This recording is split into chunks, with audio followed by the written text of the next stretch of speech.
In your opinion, do you think that there isn't any adequate representation of the political views or the even the ideological views that the Hindu American communities hold to the best possible extent?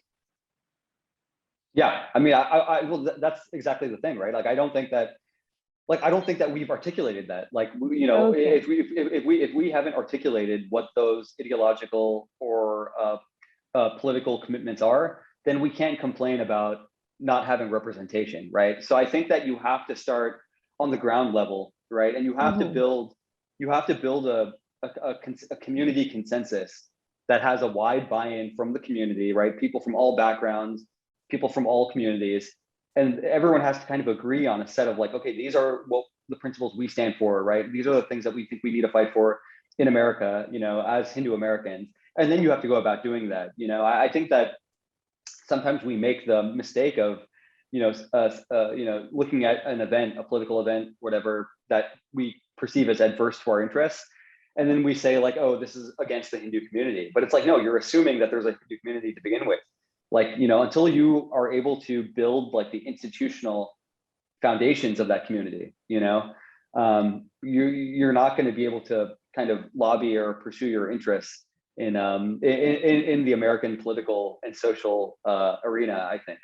So yeah, I think it's we kind of have to start from start from the beginning in that respect, and Mm-hmm. try to kind of really think from first principles. What is the American Hindu community? What is it? Who is it? What do they stand for? And you have to do it from the grassroots, I think. So what you're saying basically is to create an ideological standardization for that matter? I mean, I think it's a tough. I think that what I will say is I do think that we kind of have a tendency to fetishize the diversity aspect, and I think that that can be a little bit dangerous sometimes. Like, I think that Okay.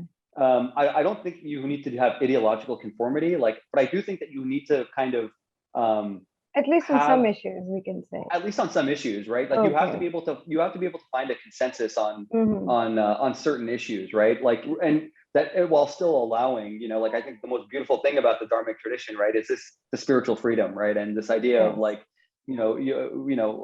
S. Radhakrishna, right, in his Hindu view of life, says a really beautiful thing where he talks about how like the thing that separates the Dharmic or Hindu tradition from Christianity or other religions is that the religious or spiritual experience is its own validation, right? Like, we don't a Mm-hmm. priori say that there's only one legitimate spiritual experience and it can only be achieved through this particular text or through this particular spiritual figure.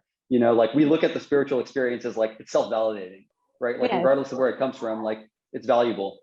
So that's a very beautiful thing and we should not compromise it, but you have to be able to unite around some sort of core principles, right? Otherwise, it's a very basic thing. It's pragmatic, right? Like, how do you expect to, you can't achieve any political goal, political objective anywhere unless you're able to marshal people and resources, right, behind a certain action.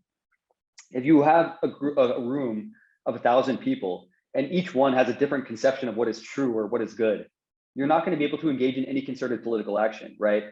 So I think that you do have to try and build a consensus, which might require, frankly, yeah, like saying like, okay, like, we know that you guys believe X. These beliefs are not in harmony with our broader goals. So you're out. You're out of the room, right? And then you that's just part of it. Like, you can't build a political movement that doesn't draw a line between what is acceptable and what is not. So I Okay. do think that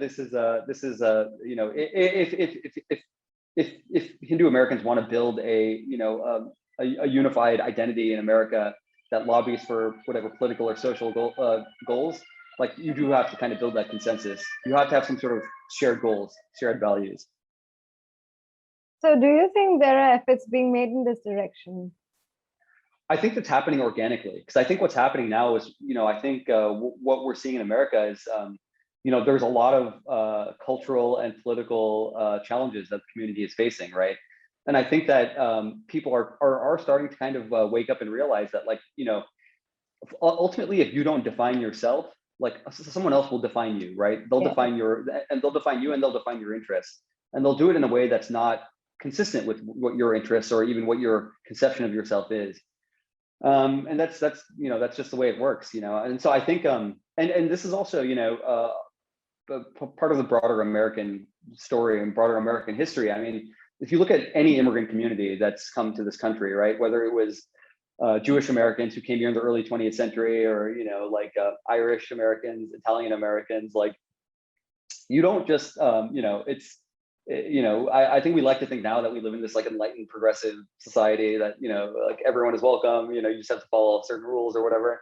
But the fact of the matter is, like, if you just look at historically in America, like, this is not how it works, right? Like, especially if you're an immigrant group that's very upwardly mobile and is disproportionately represented in elite spheres of elite American society, whether it's business, academia, politics, there is always going to be a backlash there, right? Like, there's only so many prestigious jobs, there's only so many prestigious college seats to go around, right? And everybody wants it for themselves and their kids. So you have a new group that within 2 generations has really achieved things that I don't think anyone would have expected in terms of just success. And so but I think that there is it's natural to expect a reaction to that. And I think that it's incumbent on Hindu Americans to kind of understand that and come together and realize that if you believe that you have, because of your Hindu identity, like particular interests that you have to fight for, then you have to get together with other like-minded people and start investing in the resources and the institutions to further those objectives, right? And to propagate your own interests and your own message. I mean, this is just it's something that every community has had to do, and it's something that it's our turn now. So, but I'm hopeful. It seems like people are starting to wake up to the challenge, I think. Namaste. We hope you enjoyed this Citti Media content. Please remember to subscribe to us and switch on the notifications for this channel. For our other social media links, more content, and to support our work, please visit citti.net. Dhanyavad. Namaskar.